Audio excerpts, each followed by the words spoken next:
Welcome to Terrifying Creepy Stories, the place where the dark corners of forgotten places come alive through bone-chilling true tales.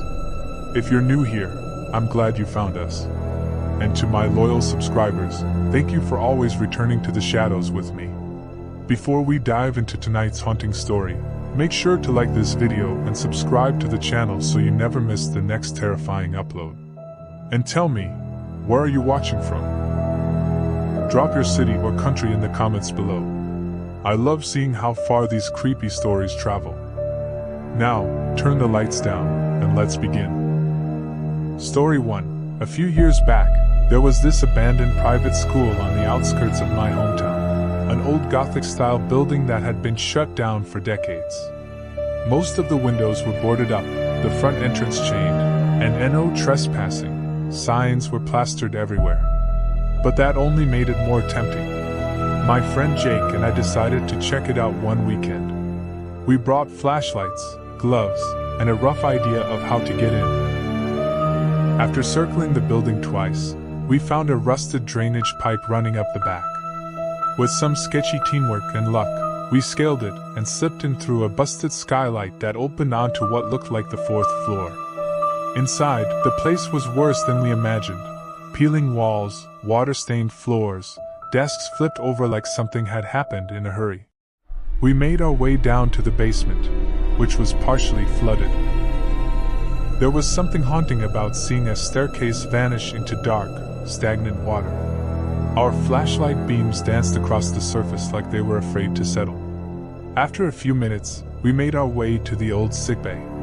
The air grew colder the closer we got, unnaturally cold. The room itself was small, lined with rusted beds and cracked glass cabinets. A faded chart still hung from one of the bedposts, the name illegible. There were water-stained drawings taped to the wall. Stick figures and smiley faces that had long since decayed into smears. We didn't stay long. Something about that room didn't feel empty. As we stepped back into the hallway, that's when it happened. Something small hit the floor behind us with a dull thump. We turned around. Just a few feet away was a tiny baby shoe, old, coated in dust, and slightly torn at the sole. It hadn't been there when we entered. Jake whispered, "Where the hell did that come from?" Before I could answer, we both heard it, a soft rustling, like movement just beyond our vision. Then, a loud, frantic sprinting echoed behind us. The kind of running that says someone's chasing you, not jogging. We spun around. Nothing there. Just the shadows and slits of moonlight cutting through the boarded windows. We bolted 3 flights, skipping steps, gasping. We didn't stop until we climbed back out the skylight and slid down the pipe, scraping our hands raw in the process. When we hit the ground, we didn't look back. To this day, we never figured out who or what was in there with us. Story 2. When I was about 14 or 15, my family took a trip to Ireland, around 1997. It was one of those rare vacations where everything felt peaceful and disconnected from the usual rush of life. We were staying in a small, remote village nestled at the base of a rugged mountain range. I'm the youngest of 3 brothers, and whenever we traveled, we'd always break off from the adults to explore wherever we could. I would say, curiosity kind of runs in our blood. One evening, after dinner, we decided to sneak out for a walk. It wasn't completely dark yet, but the sky was that strange deep blue color that comes just before nightfall. We wandered aimlessly at first, joking and pushing each other around, until we noticed something unusual a little ways off the trail, an opening in the rocks. As we got closer, we saw wooden signs hammered into the ground around the entrance. They read "Fan a match," which we later found out means "stay away" in Irish. The letters were crudely painted and faded, but the message was clear. That should have been our cue to turn around. But of course, we were 3 teenage boys on vacation. Warnings were practically invitations. We stepped into the cave, our sneakers crunching on gravel and broken twigs. The air immediately shifted. What had been a mild evening chill turned into a wet, freezing breath that hit us like a wall. The deeper we went, the more our voices echoed, and the sound of our footsteps became unnervingly sharp. About 30 feet in, it was pitch black. My brother slowed, and I was just about to suggest we turn around when something brushed against my hand. At first, I thought one of them had circled behind me to mess with me, but they were still a few feet ahead. I froze. Then I reached out again, and touched something wet and furry. Panic started to build in my chest. I yanked my hand back and felt a thick, sticky residue on my fingers. I had no idea what I'd touched, but it was enough to send my heart into overdrive. I fumbled through my backpack with trembling hands and finally found the small flashlight I always carried. The beam flickered to life, and I aimed it forward, and then I wished I hadn't. Rows of fallow deer, hanging upside down from the ceiling of the cave. Their stomachs were sliced open from chest to belly, gaping like mouths. Blood still dripped from their torsos, thick, fresh, sticky. Their eyes were glassy and wide open, as if frozen in mid-scream. And they weren't decayed. These had been killed recently. Very recently. The smell hit me next, like wet copper mixed with rotting earth. My brother swore and stumbled back, but I couldn't move. My hand was covered in blood, and I realized I'd touched one of their legs. It was warm. Then we heard something. A dragging sound, like something being pulled across gravel. It echoed from somewhere deeper in the cave. None of us wanted to find out what it was.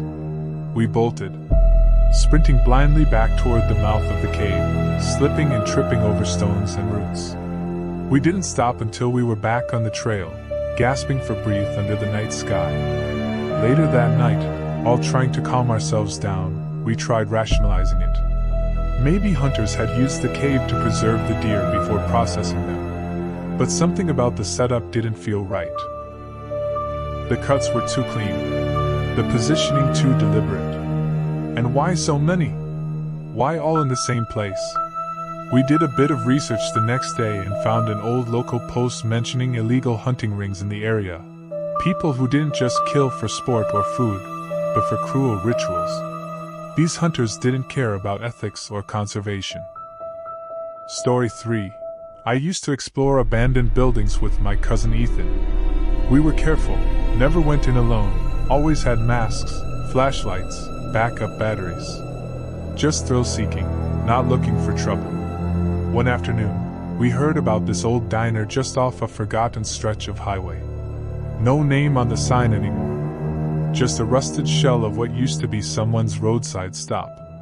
It had been closed since the 80s, locals said. One of those places that shut down overnight with no explanation. We got there just before sunset. The windows were smashed in, vines crawling up the sides. The booths were still there, dusty, cracked vinyl. Plates and cups left like people had just stood up mid-meal and walked away. It was eerie, but what really stood out was the kitchen. Everything had been stripped. No stoves, no utensils, except for one thing. At the far end, bolted to the wall, was this massive walk-in industrial freezer. It looked newer than the rest of the place. Stainless steel, but streaked with grime. And it was chained shut from the outside, thick rusted chains, secured with a padlock that looked like it had been there for decades. Naturally, we were curious. But something about it felt wrong. I thought maybe someone had used the diner for storage after it shut down. Or maybe homeless people had broken in and locked something away. But Ethan, always the impulsive one, decided we should cut the chain. He brought bolt cutters. Said he didn't think we'd ever use them. Now he was grinning like it was Christmas morning. It took a couple of minutes, but the chain finally gave with a loud snap. The sound echoed through the building like a gunshot. The door creaked as we pulled it open. Cold air poured out, way colder than it should have been for a freezer that hadn't had power in decades. And then we saw them. Inside the freezer were 6 mannequins, the old kind, molded plastic, yellowed with age. But these weren't just stored away. They were posed. 3 were seated around a table, hands outstretched like they were mid-conversation. One stood in the corner, arms crossed. Another one leaned against the back wall like it was watching the group. The last one was crouched near the door, as if frozen mid-step, like it had been trying to get out. At first, we laughed it off. Some kind of twisted art project, we thought. Until we looked closer. Their faces weren't blank. Someone had painted expressions on them: fear, pain, horror. Mouths twisted. Eyes wide, pupils drawn in blood-red paint. One of them even had what looked like real human hair glued to its head. And then Ethan noticed something. Each mannequin had a number carved into its chest. Not drawn, carved. Deep and crude, like someone had used a knife. 1 through 6. The sixth, the one by the door, had a hand snapped off. Lying on the freezer floor, fingers splayed like it had been reaching. Then I saw the most disturbing detail. Behind them, along the back wall, were scratches. Deep, frantic gouges in the steel, like someone, or something, had been trying to claw its way out. We didn't speak. We just backed out of the freezer slowly. Later that night, I couldn't sleep. I kept thinking about those carvings. Story 4. A few weeks ago, my friend Kelsey and I decided to explore an abandoned kindergarten on the outskirts of town. We'd heard rumors about it, how it was shut down overnight decades ago, no explanation ever given. The windows were dust-covered, most of the doors rusted shut, but we managed to slip through a broken panel near the back. Inside, everything smelled like mildew and old wood. We wandered through tiny classrooms, overturned chairs, torn posters still hanging on the walls. Then we found what looked like the old nap room. There were 14 small beds lined up neatly in rows. Each one had a yellowed white bedsheet still tucked in perfectly. But what stopped us in our tracks were the dolls. Every bed had a baby doll on it, ancient, decaying, their plastic faces cracked and their eyes cloudy. They looked like they hadn't been touched in years.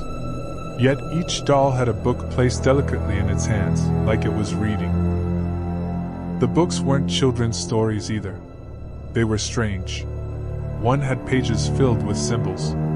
Another looked handwritten, like a journal, except the words didn't make sense, just loops and crosses, over and over. I remember whispering, "Who set this up?" Then one of the dolls' third row, second bed, fell over. We didn't touch it. We ran. As we left, I heard the soft creak of bed springs behind me, like something was sitting up. Story 5. A few years ago, when I was a teenager, there was this old elementary school on the edge of town that had been shut down due to black mold. Everyone called it the mold school. The windows were boarded up, the playground was rusted to hell, and the whole place had this heavy, sick smell that lingered in the air around it, like wet rot and something sour. One night, a few friends and I decided to sneak in. We'd brought some weed with us, thinking it would be a chill place to hang out, mess around, and maybe scare ourselves a little. Stupid, I know. The back gate had a gap where the fence had collapsed, and we slipped through it into the overgrown schoolyard. We used our phone flashlights to make our way inside. The main hallway was trashed, peeling paint, water-stained ceiling tiles, papers scattered everywhere, old classroom signs hanging crooked. The kind of place that made every little creak sound 10 times louder. At first, everything was just weird and abandoned. Then we started hearing noises. Footsteps. Not ours. I remember thinking it was just the weed. I was high, probably too high, and my mind was just messing with me. But then one of my friends stopped mid-sentence and said, "Did you guys hear that?" Another friend nodded, eyes wide. That wasn't us. We froze. The footsteps were coming from one of the side hallways. Slow, deliberate. And then we heard it. A whisper. Not a normal whisper. Something sharp and too high-pitched to be real. Like someone dragging their voice across glass. "Go away, far away." I felt my blood run cold. We tried to laugh it off at first. Nervous laughter. Maybe someone else was inside, pulling a prank. Maybe another group of kids like us. We pushed deeper into the school, past the cafeteria and into the classrooms. That's when things got really messed up. One of the classroom doors was cracked open, and when we peeked inside, I saw a shadow dart away from the window. I swear it had been standing there, just watching us. Not moving, just watching. Then we realized we weren't alone. There were people living there. Not just one or two squatters. Multiple classrooms showed signs. Makeshift bedding, garbage, candles burned down to stubs, dirty clothes, piles of strange belongings like stacks of plastic utensils or dolls with missing limbs. Whoever they were, they had been there for a while. And they knew we were inside. We started hearing doors creaking open behind us. More footsteps. Someone banging on the lockers down the hall. And then that voice again, louder this time, sharper. Go away! Far away! It was like a scream, but not quite. It echoed down the corridor and made every hair on my body stand on end. That was it. We bolted. As we sprinted down the hall, I saw a face in one of the classroom windows. Pressed against the glass, grinning. Not in a friendly way. In a way that said we weren't welcome here. We didn't stop running until we were outside the fence again, panting and drenched in sweat. No one said anything for a long time. We never went back to that place. And none of us ever joked about breaking into abandoned buildings again. Story 6. I used to do a bit of urban exploration in my 20s, mostly for the thrill, sometimes for the photos. Not for likes or attention, just something about peeling wallpaper, forgotten shelves, and the stillness of abandonment felt honest in a way that real life didn't.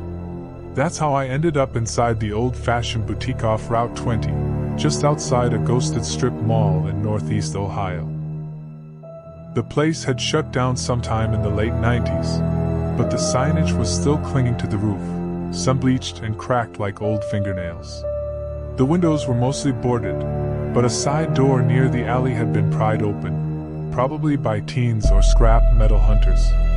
It was mid-November. Cold. A gray sky hung low like wet wool.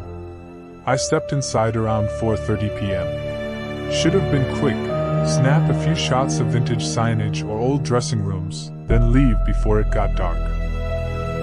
But once I got in, the silence hooked me. The place was preserved in a way that made my skin tighten. Racks still stood, though mostly empty. A few dusty garments still dangled off them, faded velvet skirts, shoulder-padded blouses. The air was thick with the scent of mildew and something else, old perfume, maybe.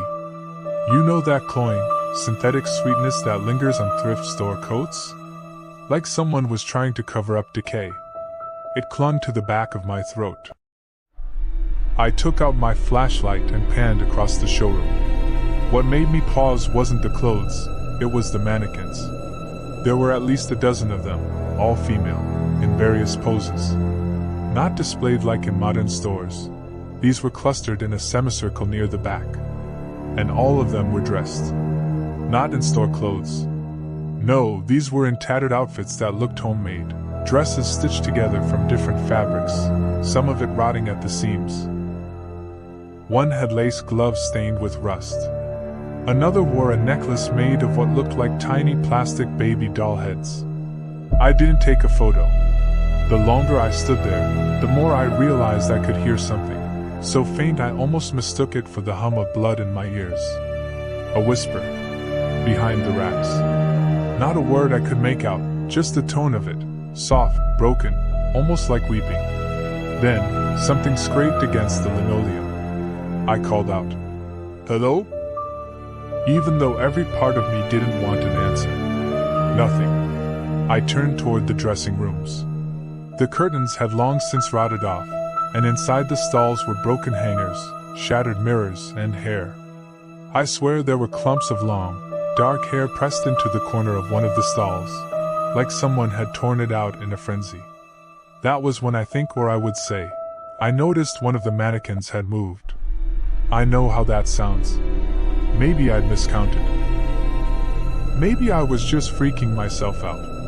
but I know where I'd seen her, which was at the back of the group, hand raised like a pageant wave. Now she was near the wall, facing me head-on. I blinked hard. I didn't hear footsteps. I didn't hear anything. But when I turned around to leave, something brushed the back of my jacket. I spun, flashlight trembling in my grip. Nothing. I started backing toward the entrance. That's when I noticed that faint whisper again, closer now. The voice was like a child trying to imitate an adult. I ran. I burst out of that side door and didn't stop running until I reached my car. I sat there, hands shaking, staring at the storefront through the rearview mirror. For a second, I thought I saw movement in the window, a pale shape behind the glass, shifting ever so slightly. I've never gone back. Never even driven down that stretch of road again. But sometimes, when I walk past department stores or vintage shops with mannequins, I catch myself counting them. I never used to. But now I always make sure the number stays the same. Because I don't know what I saw in that store. And I don't want to find out what happens.